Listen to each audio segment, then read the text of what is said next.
Hello and welcome back. This is episode 19 of Win Anyway for season 3. And last episode we talked about how to end the year on the right foot, and today we're going to talk about how to start the year on the right foot. On the and left this foot. is Left foot. this is the last episode of 2023. Yes. And so we're going to make it a good one, hopefully. Hopefully, yeah. Hopefully. How to start your year and start off correctly with momentum and maybe with some direction and some purpose. So, Yes. cool. Let's get into it. Yes? Yeah, fire it up. Fire it up. 2024 or whatever year you're watching this, at the beginning of a year, even the beginning of a month, these are principles that I think can apply to you anytime. But the new year is a cool time to upgrade yourself because you can make changes to your schedule, your routine, your priorities, your boundaries, whatever you want, really. And you can do that and justify those changes by the fact that it's a new year. Mm-hmm. I agree. Cool. Well, let's rock and roll. How to start your year off correctly. First off, before we do that, hopefully you've watched a podcast on how to end your year. If you missed that, it's all good. I would still go back and watch that after this because they go together. You know, you end one, you start a new one. Start a new chapter, start a new journey. So how to start your year off. Let's roll through it. Okay, so the first thing is you have to set goals. I know that sounds pretty cliche. Like, yes, we know that. We know we need to set goals. People call them New Year's resolutions, but we're just going to call them goals because goals you can set at any point in time in your day, your life, your week, your month, everything. So they have to be specific and they have to be reasonable goals. What would we say is why reasonable? So I was running a lot of meetings with our team doing end of the year evaluations, and one thing I had this discovery was that in 13 years of setting a business plan, we've never once hit our business plan. Correct. And I've never once sat with someone who did hit their business plan, right? None of our guys have ever said, hey, I'm going to do this year and then fulfilled that. And so I started thinking to myself of whether or not it's reasonable to hit your business plan. You know, should you complete your business plan? And I think it's easy to get caught up in the belief that it's okay to not fulfill your business plan, to not hit all the numbers, to not complete everything. But in a publicly traded company, their stock, one of the things that drives the stock price up or down is whether or not they hit their quarterly projections, you know, whether or not they hit their yearly projections, right? And so they set goals and they go out to the world and say, hey, this is what we're projected to do. And they are either keeping their job or fired in a lot of cases based on whether or not they hit their numbers. And so why would it be reasonable for us as entrepreneurs to set a goal and then not follow through, right? Mm-hmm. So the reality is I think reasonable, meaning that I could list a bunch of reasons why we should hit this year. Mm-hmm. And I think it's important because the most guaranteed way to fail in completing your goal is to set a goal that's completely unattainable. So I think a lot of times we get caught up in set goals, dream big, you know, Magic of Thinking Big, which is one of my favorite books. But also there's got to be some sort of, if we're running a company, there's got to be some sort of reason in this goal that I could justify, you know, yeah, I should hit this. I got to stretch myself. We're going to have to grow, but this is within reach. Yeah, that's a good point. And as far as specific goals, how specific are we talking? Oh, very specific. Extremely specific. And I think, at least for myself, I think it's more productive for me to look at one or two categories that I can really knock out of the park. Like, this is the main thing for the year. This is the main focus. Because I think it's more powerful for me to move one really key main thing a mile forward this year than to move like 5 or 10 little things at 1 inch forward, you know? Like if I could dominate in 1 or 2 really in key specific areas, I think that's super important. Okay, so keeping it simple, Simple. so to speak. Yep, simple. One really like 1 or 2 main focuses for the year. Any more than that, I feel like you're just stretching yourself that you're going to forget. So you should be able to basically recite them if anyone were to ever ask. Like, what are your main goals? This and this. Yeah, exactly. 100%. You know, it's fun. You know, the funny thing about entrepreneurship is not everyone gets it, right? Which is fine, which is perfectly okay. Like there was one clip in one of the episodes where we were talking about, you know, hey, I'm at the bottom, nothing's working. Not us specifically, just like the mentality of someone in this place in business. I'm at the bottom, nothing's working. I'm not getting support. You know, I'm not profitable yet, but my goal is just to stay in business and keep the doors open because I will get there eventually, right? And somebody commented and was like, how come no one ever tells these people, like entrepreneurs, right, that, you know, they should stop and do something else because they're just continuing to hit their head against the wall, you know? And I was like, dude, but people they just don't get it. You know, they don't get it. When you're setting goals for the year, it doesn't really matter what you did last year. It doesn't matter whether or not, you know, you were profitable. A lot of businesses aren't profitable. By the way, in our industry, everybody's profitable within like 30 days, typically. But it doesn't matter what you did last year. It's about what can I do this year within reason, you know, something I could chase and just move this thing forward, you know, one thing after another. So I think it's very important to be very specific in your goals. Perfect. Number 2, you got to have a plan. Okay. So in starting your year, what do? You create a plan. And in creating a plan, I think the most effective way to do that is to work backwards. So this is what I want. That's number 1, my goal. Now, if I go backwards and kind of reverse engineer it, what are the steps in place in order for me to hit that? So let's say one of the goals is an income goal. You know, by the end of 2024, I want to have X, you know, YZ as my final income. Yeah. So reverse engineering, what would that look like? So I would look at what's my average income per client. And the first thing I would break down is that, like my average profit per client, my average cash flow per client. And then how many clients do I need to have this year in order to hit this cash flow goal? You know, so if I want to make $100,000, I'm averaging $2,000 commission per client, for example. Then I got to make 50 clients this year. That's 1 client a week.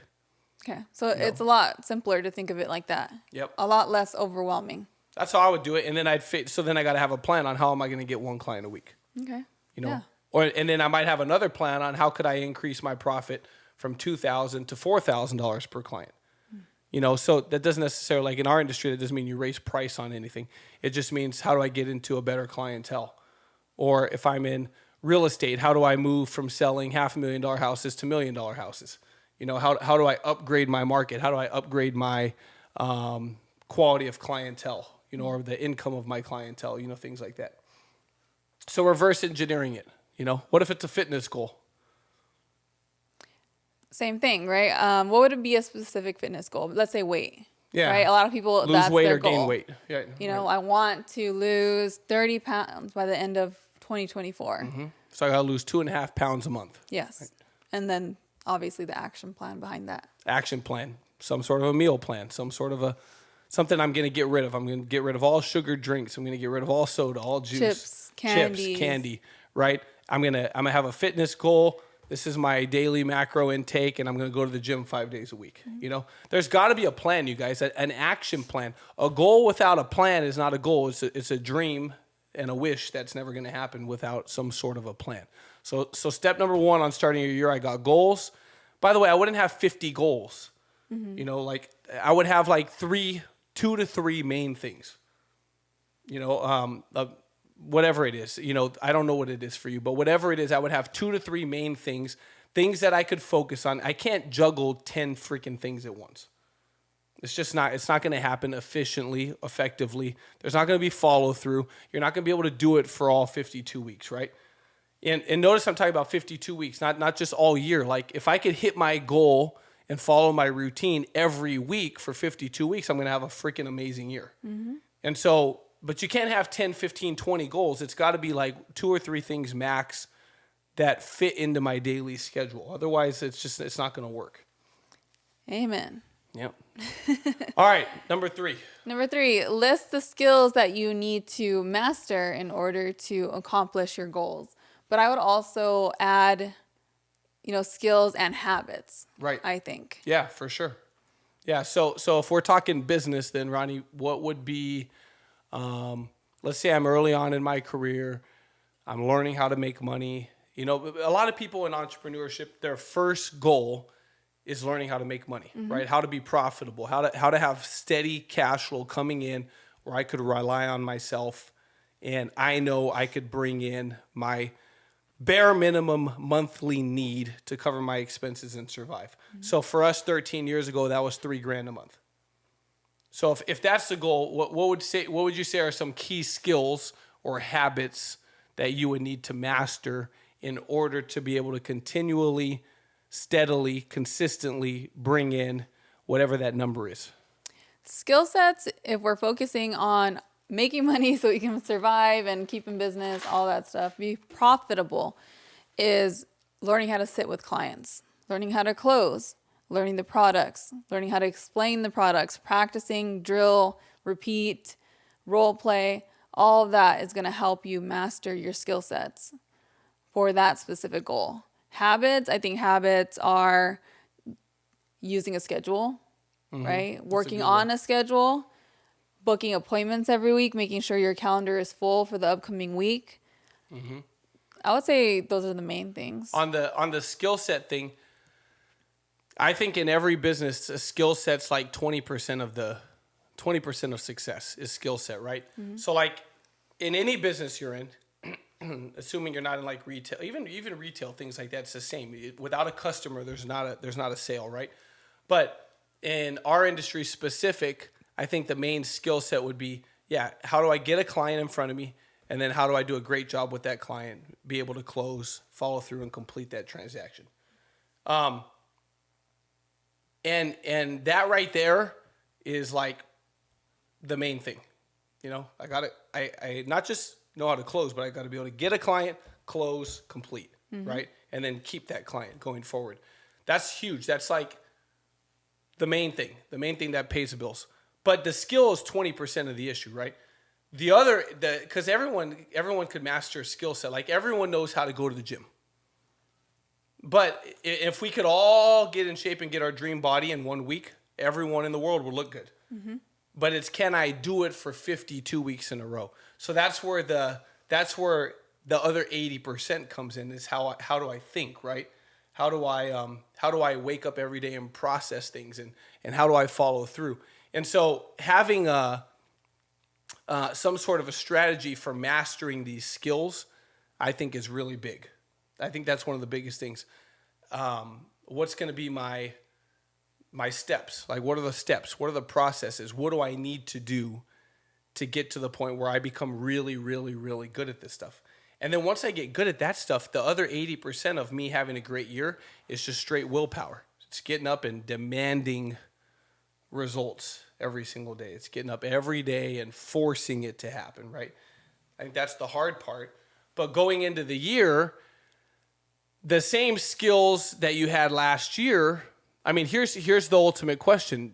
If I didn't hit all my goals this year and I didn't have a great year, it's one of two things. You either are probably really talented but lazy. Like, for example, we were reading right before we pushed record, there was a meme on Instagram that said, what was one of the hardest realizations you learned this year, right, about yourself? And one girl's comment was, I'm lazy. I thought I just enjoyed staying in bed and relaxing, but it turns out I'm actually really lazy. I was like, oh, well, that's a good realization. Yeah. So if you didn't win this year at the level that you wanted, either you're really talented but lazy, so you got the skills, which is the 20%, but you're missing the other 80%, which is get up and freaking get to work. Or you busted your butt all year, but you're just not that good yet. And so you weren't really effective. And because of that, your skills kind of suck. So the hard work was there. Without the skills, you didn't get what you wanted, right? You got to have both. And so the skills is really, really, really, really important. But the skills is talent. Talent without work ethic, without the other 80%, still doesn't get anywhere. Yes. All right, cool. Number 4. Number 4, be sure that your goals are trackable.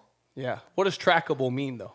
Meaning you can see the progress, that you can make sure that you're on pace. So, for example, the previous examples that we used as far as clients, how many clients do you need per month? So 1 client a week. Or if you're trying to lose weight, I'm trying to lose, 2 pounds a month or whatever that number was. Are you tracking it? That's a goal that's trackable.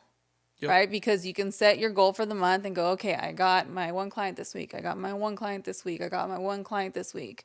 Yep. You can weigh yourself and you can see your progress. Those are a goal that's not trackable is, I just want to be in better shape. Right. How do you measure that? What does it mean? I just want to make more money. Yeah. What does it mean to be in good shape? What does it mean to make more money to you? Yeah. You have to have a scale for your business, right? The scale doesn't lie. You get on the scale, even a scale that's not calibrated correctly is still consistent with itself. And so the scale doesn't lie. So in business, you have to have a scale. You have to have something that magnifies and highlights the difference between busy and getting the job done. Because you could feel like you're really working hard because you're always on the move, but you got nothing done. So the scale, what that does is you could feel like you worked hard because you went to the gym all week, you didn't miss a single workout, but the scale will show that you did or did not sleep enough, you did or did not follow your diet correctly, you did or did not drink enough water. Like everything else, it all adds up to an end result, and the scale is what tells the truth. In business, you need something like that. The other thing is that on the reason the trackable is so important is because a lot of times people say, well, you need to prioritize your schedule. You need to prioritize your schedule. You need to prioritize your schedule. That sounds right. The right answer is you actually need to schedule your priorities. It's not prioritize your schedule. You need to schedule your priorities. So these 5 things right here are on my goals. Number 1, right? This is the crap I need to do to get my goal. So that's the crap I need to do every day. Everything else is secondary. I need to schedule in my priorities, the stuff that gets me my goals, the stuff that goes with step 2 on this podcast, which is create a plan. Those things need to be at the very top of my schedule, and everything else comes afterwards. Beautiful. Well, thank you. Thank you. All right, cool. All right, number 5. Talk about your goals. Everyone avoids this one. Yeah. It's very common for people to avoid this one. Why do you think that is? Because public accountability hurts. So if I start telling everyone, hey, because this is what I'm going to tell the team when we do training tonight. They need to start declaring their goals. They need to start talking about what they're going to get done for the year. And people don't do that because, first of all, they go, well, I don't need to do the talking. I'll let my actions do the talking. I'm like, yeah, no shit, dude. And we haven't heard anything. In 10 years so far, nothing's been talked, right? Because your actions do nothing. That's why they don't want to talk about their goals. Because if I say it, now people are going to hold me to it. If I say I'm going to go make $500,000 this year, everyone's going to hold me to it. Yep. And so what do? They don't talk about it. They just say, I'm not really into the talking. I'm accountable to myself. The only person I compete with is the best version of myself. I'm like, the best version of yourself sucks up to this point. Stop. Well, I'm being serious. This is why you need to talk about your goals. Tell your coach, tell your teammates, tell, the people around you. Public accountability, right? Positive pressure. It's positive pressure. Mm-hmm. And guess what? That positive pressure is way better than the pressure of not hitting your goals, which is bills and debt and all this other crap. That's way worse. That is really bad pressure. And most people cannot function, adequately with bad pressure. You need that good pressure. Yeah, so start telling people what your intentions are for the year. Mm-hmm. And do it now. Do it right away. And by the way, tell them, hey, I'm telling you this because I want you to hold me to it. I want some sort of pressure that pushes me. You know, that's why we make our goals public. That's why publicly traded companies set their intentions for the year and for the quarter, because that's how people buy in, right? People buy into the company that says, we're going to do this quarter. This is our projections. And then quarter after quarter, they hit it. Well, what do people start doing? They go, this is a company with credibility. I'm going to put some money here. I'm going to buy their stock. Because they could count on that person or that company, right? Figuratively. In business, you want to be that person. So you want to set your intentions and then hit it. And by the way, on the last point, we were talking about tracking your goals. This goes with this point. It's tracking these things on a daily basis, not just a weekly or a yearly or a monthly basis. It's tracking these things on a daily basis, right? So when you're talking and telling people what you're going to do, I'm making daily progress, not monthly progress, daily progress. And so talking about your goals is big. All right, number 6. That actually brings us into the next one, which You is like to how have... I did that? How they all just Yeah. flow together, baby. Let's go. Which is having a coaching plan. Yes. What does a coaching plan mean, by the way? Because I don't think we have ever talked about this on the podcast. This can be part of my training tonight with the team. Having a coaching plan. What does that mean? It means a plan for you to get coaching from your coach. Regularly, right? Yes. So regularly. And that could look like, for years, I think we had a coaching plan of every Friday morning, calling our coach and getting feedback on what we're working on, what goals we've hit. Still to this day. Yeah. Yeah. And the days have changed, times have changed, but it'll look something like that, where you should be getting that consistent coaching. Because like the comment you mentioned in the beginning of the podcast of, banging your head against the wall, getting nowhere. Yes. Well, that could be prevented by a coaching plan. Yep. So what a coaching plan does is it guarantees you coaching. That's why coaching plan is important. Mm-hmm. It guarantees you coaching. A coaching plan gets you time where you could constantly get feedback and make adjustments. So why do I need a coaching plan? Because if I don't have a coaching plan, then I don't really have a coach. I have someone I call coach. I have someone who I can call when I need something. But a coaching plan means that my growth this year in business, or my growth this year in whatever my coach is coaching me on, is built into my year. So I have somewhere I could go to get feedback. If I'm not on track, I could ask for it, right? I could check in. Sometimes I don't need feedback. Sometimes it's just checking in. It's just checking in, being freaking fired up. Man, dude, we're freaking killing it. This is what we got going on. And something may come from that conversation right away. But what's the whole point of this? This isn't a podcast on how to get coached. This is a podcast on how to start your year. Mm-hmm. So this should be a part of your year.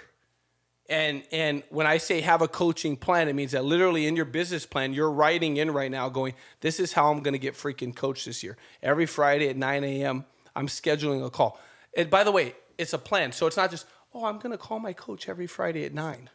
Like, no, it's reaching out to your coach and saying, hey, I need my coaching plan built into my schedule.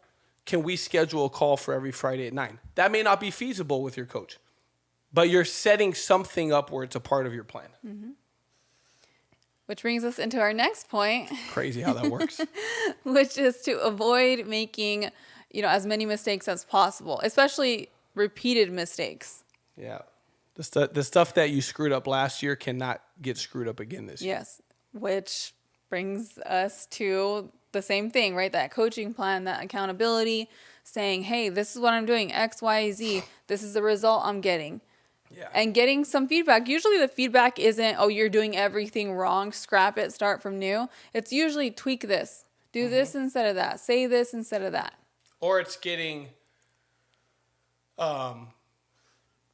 your coach to co-sign on what you're already doing, so you have reassurance that you're doing it right. So a lot of times I'm doing something, it's working. So I think I'm doing everything right. I'm like, I think this is good. And then I'm explaining what I'm doing, and my coach is going, yeah, that's great. That's exactly what I would do. I'm like, all right, cool. Now my confidence went up to continue doing what I'm already doing. Or it's talking through something that's not working, maybe getting a little bit of just adjustment, like Ronnie said. But the thing with coaching is a lot of people get stuck because they don't know how to get coached, right? Because they've never been in a position where you're getting coached before. And so I don't know what to talk about. I don't know what to call and say. I don't know what to ask. I don't have any questions. You don't have to have questions. In fact, questions are sometimes annoying to your coach because they're just like, dude, like you already know the answer to all this shit you're asking. You're just asking questions because you feel like that's what you're supposed to do. But that's actually not right. That's not the right way of doing it. The right way of doing it is just, it's starting that dialogue. And as you start that dialogue and it's part of your year and it's built into your year, you're going to start to grow and learn how to get coached and how to utilize your coach correctly. But you're not going to get to that point until you start doing it. So when we call Dan now, it's like there's no format. There's no, hey, Dan, I got 5 questions. It's none of that. It's just, what's up, coach? And he's like, what's up, champ? How you doing? And we just dialogue. Sometimes I get this light bulb enlightening moment, and sometimes I just hang up and I'm fired up because I checked in and I'm on track and I'm excited. Mm-hmm. Okay, so, but you can't make the same mistakes. So whatever mistakes you made last year, you've got to make sure you don't make those mistakes again. The same crap's not going to get you new results, and so you got to get better. Number 8. Carve out some time for yourself. Mm-hmm. This is how you're going to operate at your fullest capacity, is by making sure that you're not experiencing that burnout, that you're recharging your own batteries. Yep. What does that look like with you? What's carve out time for yourself? What is it? For you, recharging comes from where? For me, going to the gym 5 times a week. I used to hate it. Trust me, I hated it. I think Ronnie and I were together for at least 5. No, it's been a while. 16 years now. I would say, oh, geez. So that means you probably went 10, maybe 12, 13 years without going to the gym before you finally fell in love with the gym? I was going off and on. For a while, I was going pretty consistently. Then I would fall off and not get back on for a long time because I hated it. But that's what everyone watching this podcast does. That doesn't work. So how long till you became, how many years before you became, I'm going to go do this every day, 5 days a week? How long has it been, Since Sherry? 75 hard. So 2 years? Maybe 2 years? 2 years, yeah. Now it feels normal to me. Because it's built into your life now. Yes, yeah. And I feel good going, and I never regret it now. So that's the first thing. And then also the difference is that now, do you regret it if you don't go? Yes. I always go, though, unless I'm sick, and then I don't regret it. That's my point. So if you're watching, it's built into her year, it's built into her life, and it's become part of her routine. And now if she doesn't go, she doesn't feel as good as if she does go, right? Because it's part of the routine. That's the whole point of this whole thing for you when you're starting your year, you guys, is having time for yourself. So for Ronnie and I, every morning we wake up at pretty much the same time and we go to the gym at pretty much the same time, right? We don't go to the same gym because I can't get her to go to my gym. She won't come. No way. But we go to the gym, right? And so she enjoys going to the gym. I enjoy going to the gym. It's good for us. We feel good. We feel healthy. It's part of our routine. That's time for ourselves, right? The gym, to me, and I think Ronnie would even agree, it's like a form of therapy. It's like you go, you get your body moving, your energy goes up, your endorphins go up, your blood is flowing. It increases confidence and just you just feel better. It gives you energy. Maybe time for you is also what? Time for yourself is also reading. Reading. I love reading. And I feel off when I don't do it. Mm-hmm. So I usually am reading a self-development book, but also a fun book because I think that's where the love of reading comes from. And so I usually do self-development on audio and maybe, a fun, nonfiction book on, reading it, actually physically reading it. And a lot of people go, well, I don't like it. I don't like the gym. I don't like to read. I'm like, well, do you like being broke? No, but you do it anyways. Do you like being unhealthy? No, but you do it anyways. It's like, these are things that are good for you that I'm not telling you have to do, but they're good for you, and I think one of my superpowers has always been that I do not have to like it to do it. I don't like leg day. Are you kidding me? But I try to convince myself that I do, right? I'm like, all these girls like it because it gives them this big butt and little waist. And I'm like, they get fired up for it the same way guys get fired up for like chest day or arm day or whatever, right?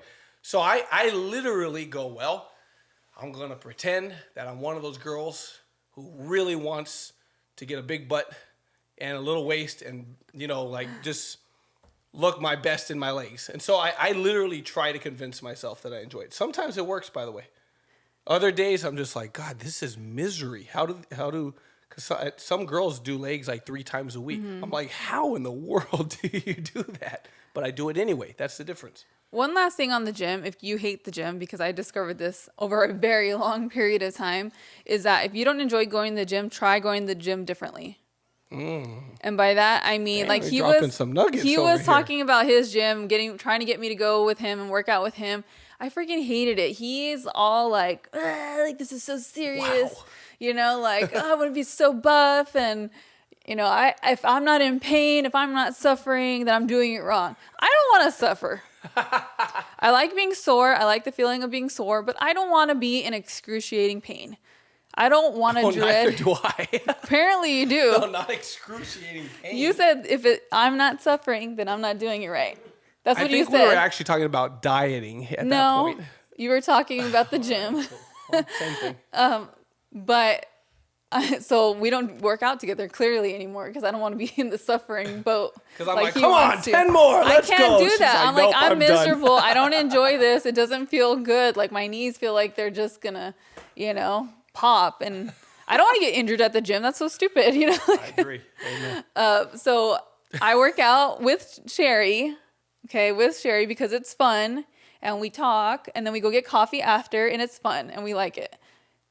So you don't have to do the gym the way everyone does the gym. No, I like what you said, because that applies to everything, not just the gym, right?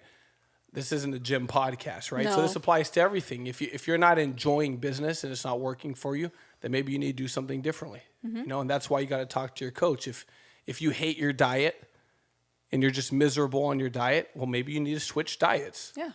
There's it doesn't mean this is just not for me. Like, you cannot justify that making money is not for you, helping people is not for you, doing business is not for you, going to the gym and being healthy is not for you, following a meal plan and not eating like a jackass is not for you. Like, you can't justify that, because it is for you. So either you need to, as Ronnie said, try it in a different form, or you need to just toughen up and stop making excuses, and you need to do it anyway, right? That's the whole title of our podcast. You need to win anyway. Regardless of what comes before that, you got to win anyway. And so, but that was a really good point. I like that if you're not enjoying it, then do it differently. Try doing it differently. Very good. Sweet. That was good. Next. But last thing too, by the way, because we're talking about making time for yourself. When you do have time, here's one of the other key things. Don't fill it just because it's open. I think people do that so much because they just have to always be doing something, and they have a free spot, and then like they totally just F it up, because then they're like, oh, I'm free. Let me call somebody and then fill the spot. When like that space on your calendar, that's that magic space I talked about in an episode last season, I think, is that little space right there is the space that fuels the rest of your day. So that's when you take the time to be alone, because you have time to be alone. And I was one of those people that never liked being alone before. And now I enjoy it. I enjoy like having downtime where no one's bugging me, and I don't have any calls I have to make, and I don't have anything I have to do. And we could just sit on the couch and read a book, or sit on the couch and plan for training tonight, or sit on the couch and plan the day for tomorrow. So when you have open space, when you're insecure with yourself, then you screw that space up by filling it with something, because you're scared to have empty times in your life and in your day. That's the space where you capitalize and you recharge. You can't recharge on a full calendar. There has to be a gap somewhere. Mm-hmm. All right. as we finish up here, number 9. Have a plan to reward yourself. That's a good one. Key is reward yourself, right? Which means you did something to get a reward. My ice just fell. Yeah, have a plan to reward yourself. Pain and pleasure, right? Celebrate your wins. But I'll be honest, I had a conversation with a couple that are on our team, and I said, look, you are not going to hit any of these goals if you don't stop traveling and rewarding yourself for doing nothing. I said, y'all are always on the move, and I'm just telling you straight up. I'm not anti-traveling. I'm not anti-fun. But you are constantly going places and doing things without getting anything done. So if you don't want to do business and you just want to live a great life on your job, then that's a different story. But if you're trying to make this thing happen, I told him, I said, you're not going to get it done because you don't leave any room to like force yourself to do better, you know? Mm-hmm. Yeah, so it's got to be proportionate to, right, the thing you're rewarding yourself for.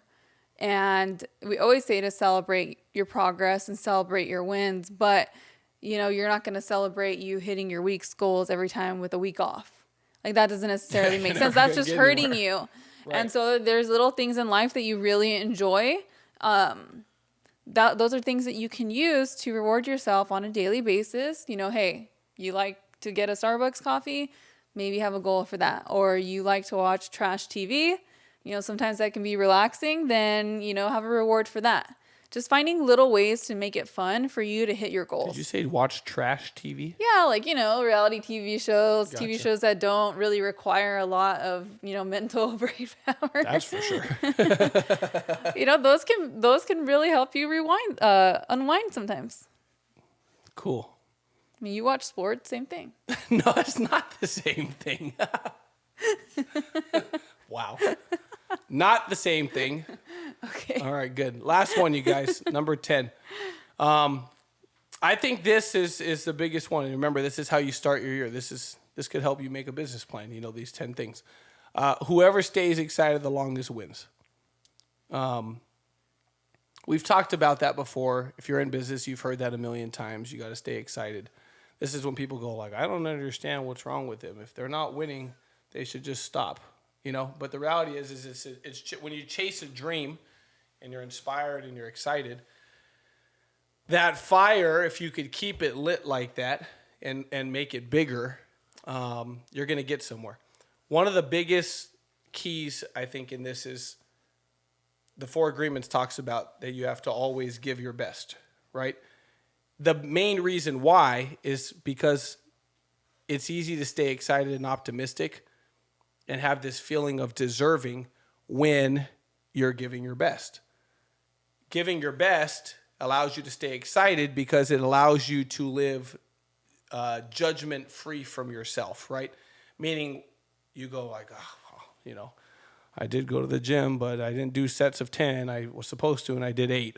And on the last one I did 9, and then I walked out. Like the right person who has some self-integrity and is chasing a goal, it's going to bug you knowing you cut corners. Right. And it's hard to stay excited when you lose confidence because you always cheat and you always cut corners.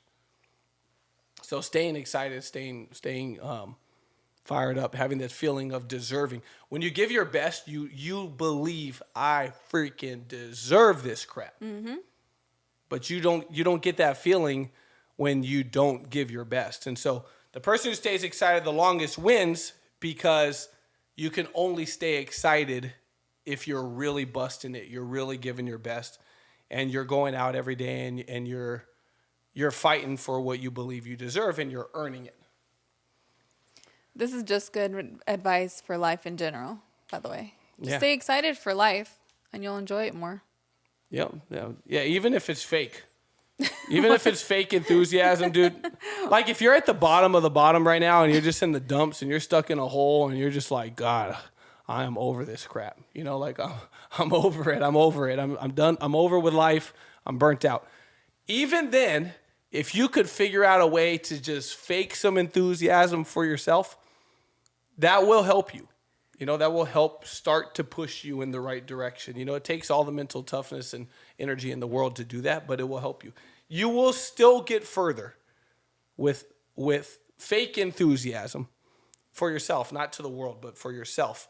Like me at the gym on leg day. That's fake enthusiasm. But it's still better than me dreading it, and because the human mind doesn't know the difference between what's real and what's fake. So whatever you tell yourself, your brain will believe you, and so I don't believe in fake it till you make it. When someone says fake it till you make it, they're talking about you faking it to everyone around you. That's not what I'm talking about.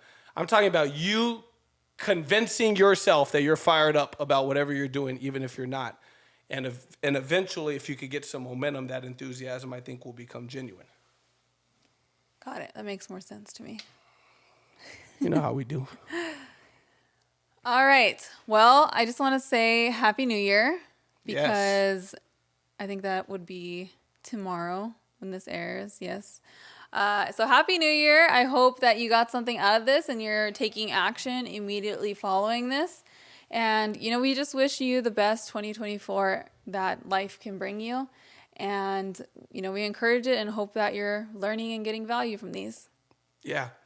You guys, New Year's resolutions are not lame. They're not cheesy. The only people who say that shit are the people who never follow through on any of the ones they set. New Year's goals, new year, new me is only true if you do something new. And it's a time for self-improvement. And it's a time to get excited about what you could do and become the best version of you. And so you should have resolutions. These are things you're resolving to do, resolving to complete or become. I think that's a real healthy thing. And so you should have them. And anyone who says otherwise probably doesn't resolve to do anything. Fired up. Yes. All right. Bye, guys. All right. We'll see you We're soon. out.